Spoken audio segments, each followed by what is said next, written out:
Hoje quem está conosco aqui para falar da rodada do futebol é o João Paulo Capelanes, né? E, claro, a repercussão principal é sobre os jogos de ontem, né? Que rolo na história do Flamengo por conta da Covid e o São Paulo que tropeçou na Libertadores, né, Capelanes? Bom dia, Pedrão. É isso aí que você falou. Tudo bem, Sil? Bom dia. Bom dia, Ailtinho. Para quem nos acompanha aqui na Rádio Bandeirantes, essa situação envolvendo o São Paulo, hein? Vamos começar com o Tricolor, então? Que vem de mais uma derrota na Copa Libertadores da América, 4-2 para a equipe da LDU. E a situação do São Paulo no seu grupo tem uma missão, eu não vou falar que é impossível porque o São Paulo é tão grande quanto o River Plate, mas vai definir a sua vaga na próxima fase da Copa Libertadores da América, justamente na Argentina, no Estádio Monumental de Núñez, porque agora o River Plate ontem fez uma vitória tranquilíssima contra o Binacional, meteu 6-0. E aí a gente lembra que na primeira rodada o São Paulo conseguiu a proeza de perder para o saco de pancada do grupo. Perdeu para o Binacional de virada, vocês vão lembrar, 2-1, e isso praticamente deixou o São Paulo numa situação muito delicada. Acabou perdendo da LDU, como eu disse, por 4-2, e agora é praticamente, não vou falar mais uma vez impossível, mas a chance do São Paulo conseguir avançar para a próxima fase, para muitos torcedores do Tricolor, só um milagre e muita gente pedindo a cabeça do técnico Fernando Diniz. A gente sabe que o Leco, infelizmente, está com a Covid-19 e felizmente deixou ontem a UTI, mas continua internado no hospital. Então a tendência é que ele dê a cartada. Se o Diniz fica ou não, mas a informação é que ele fica no São Paulo por enquanto. Já o Flamengo com jogadores reservas, mas que em muitos times seriam titulares, né? Venceu.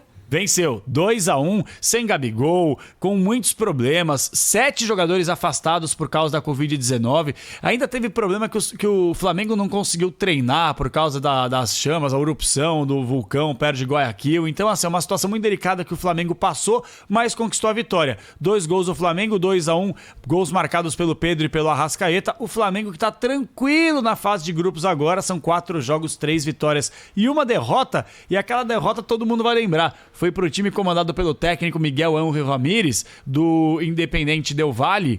E aí, ontem, o Júnior Barranquilla fez 4-1 no Del Valle. Então, esse grupo está cada vez mais equilibrado. E a gente vai falar bastante também dos jogos de hoje, porque a Rádio Bandeirantes vai transmitir o jogo do Corinthians. Campeonato Brasileiro é destaque no microfone da Bandeirantes. 9h30 da noite tem Sport e Timão, abrindo mais uma rodada do Campeonato Brasileiro. Mas também tem rodada de Libertadores, 3 partidas. Atenção! Tem Guarani do Paraguai pegando Palmeiras, 9h30 da noite. Ainda Grenal, Internacional e Grêmio jogando no Gigante da Beira-Rio. E dizem que se o Renatão não conseguir um resultado positivo, pode ser que a era Renato Gaúcho termine no Grêmio. Eu, particularmente, não acredito muito nisso. Injusto. É que assim, nos últimos 4 anos, certamente esse é o pior momento do Renato Gaúcho comandando o time imortal. Mas eu, particularmente, acho que ele ainda consegue dar um jeito no time, até porque no Brasileiro ele já largou, assim como o Grêmio vem fazendo, foca na Libertadores, às vezes dá certo, como deu em 2017. Muitas vezes não dá. E ainda tem... Não, pode falar, Sil, pode falar. Eu queria voltar no jogo do Flamengo. Agora o próximo adversário é o Palmeiras pelo Brasileirão. Como é que vai ficar esse jogo? Bom, vamos lá. Então, só para fechar a Libertadores, tem o Atlético Paranaense ainda pegando o Colo-Colo em Curitiba. Sobre essa situação, Sil, atenção. O Flamengo pediu à CBF para adiar o duelo deste domingo contra o Palmeiras. Por que pediu? Porque temos muitos jogadores infectados com a Covid-19, atletas afastados, e aí o Flamengo disse que teria um prejuízo técnico muito grande. Aí a gente vai levantar aquela questão, peraí, não foi o Flamengo que forçou a barra para voltar ao futebol o mais rápido possível? Não é o Flamengo que está pedindo também o retorno do público ao estádio?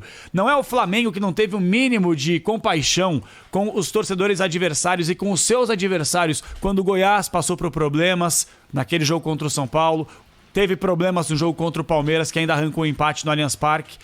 O CSA com jogadores que praticamente não tinha time. O CSA chegou um momento na Série B que não tinha time para jogar. Foram mais de 20 jogadores infectados num elenco de 30. Como é que você coloca 10 jogadores em campo? Não tem como. Então, assim, o Flamengo ele tá conseguindo se tornar o time mais odiado nessa questão, não pelos feitos em campo. Isso aí faz muito bem a diretoria. Lá atrás com o Eduardo Bandeira de Melo, boas contratações, equilibrou a parte financeira.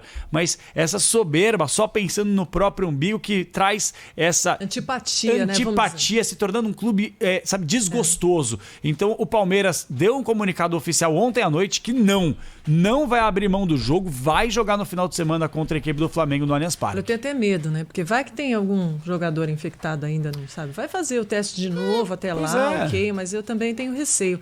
Aliás, você falou do público, e o público volta aos estádios? Amanhã, às 4h30 haverá uma reunião com todos os presidentes ou dirigentes dos clubes da elite do futebol. Uma reunião, é claro, virtual, para que eles possam debater, porque a ideia é que já a partir do mês que vem, já a partir de outubro, os estádios tenham aí 30% ou 40% da capacidade dos torcedores no estádio.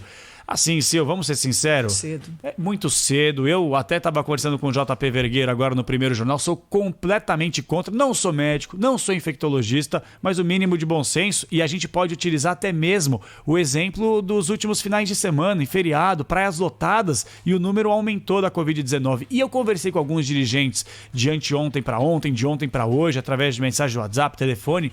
E aí um dirigente me falou assim: peraí, Capelanes, vocês não falam de Fórmula 1 aos finais de semana, na Rádio Bandeirantes do grupo? Sim. Ah, mas então você deve saber que em Sochi, nesse final de semana, teremos mais de 30 mil torcedores acompanhando. Aí eu falei, sim, só que aqui é Brasil e lá é a Rússia. Não que lá seja melhor que aqui, só que a situação está muito mais bem controlada lá, infraestruturalmente falando, entre aspas, do que aqui. Então a situação que nós passamos, os dirigentes buscam a retomada do público, por quê? Porque entra dinheiro nos cofres do clube. E todo mundo, obviamente, está precisando nesse momento.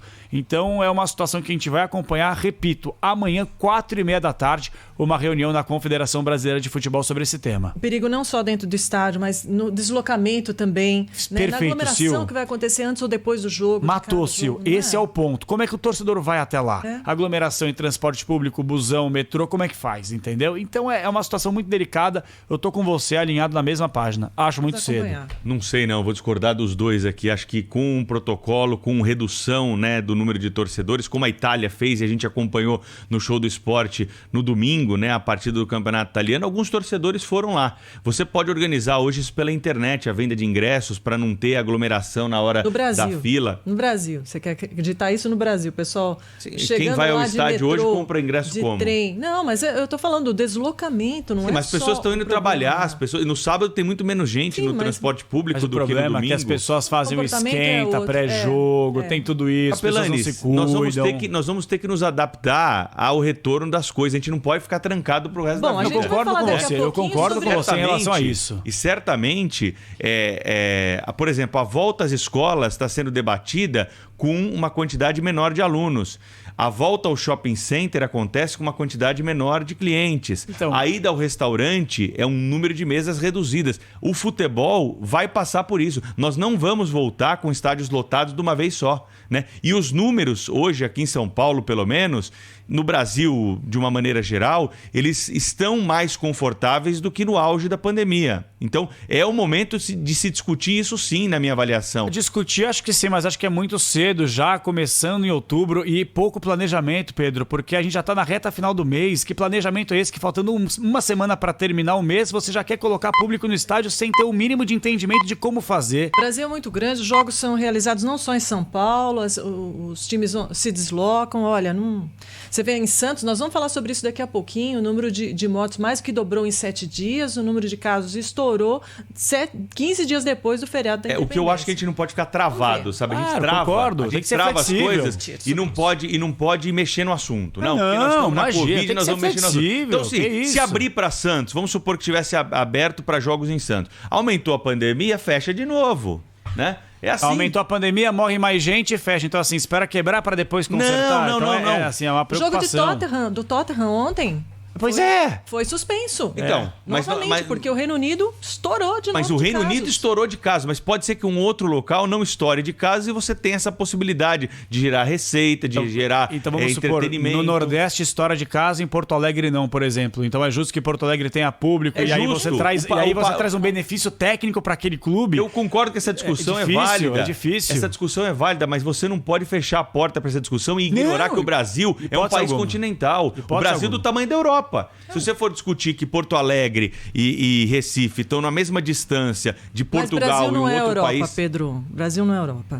Não é a Europa, mas é o Brasil. Mas é o Brasil. Bom, nós não vamos resolver isso hoje, certo? Se deixar, a gente fica até o final do... Não, mas é importante discutir isso aqui. Eu acho legal. Certamente estão ganhando com a nossa discussão aqui. Não, e eu acho muito legal. E tem que ter, sim, a pluralidade de ideia, a flexibilidade sobre o tema. Mas eu penso assim, eu não vou ficar em cima do muro, não. Eu acho que é muito cedo, mas eu tô com o Pedro que tem que ser discutido. Vamos ouvir o ouvinte da Rádio Bandeirantes também. Vamos chamar ele aqui para discussão, que o ouvinte mande também a sua mensagem, a sua sugestão. Ninguém aqui é dono da verdade, nós estamos só trazendo argumentos aqui. Eu acredito que é possível retomar com o protocolo, como tudo. Acho que já tinha que retomar a aula, não adianta a gente ficar trancado. Acabou essa história. Você tá louco para voltar pro estádio também, né, Pedro? Eu tô louco para voltar pro estádio, mas com segurança. Lógico, claro, mas com segurança. Claro. Se o estádio estiver lotado, eu não vou. Agora, se o estádio tiver com um público reduzido, com protocolo, álcool gel, máscara, distanciamento, é assim, é mais chato, não é legal como era antigamente. Agora, precisamos começar a retomar a vida, né? Não adianta ficar de braço cruzado e falar, não,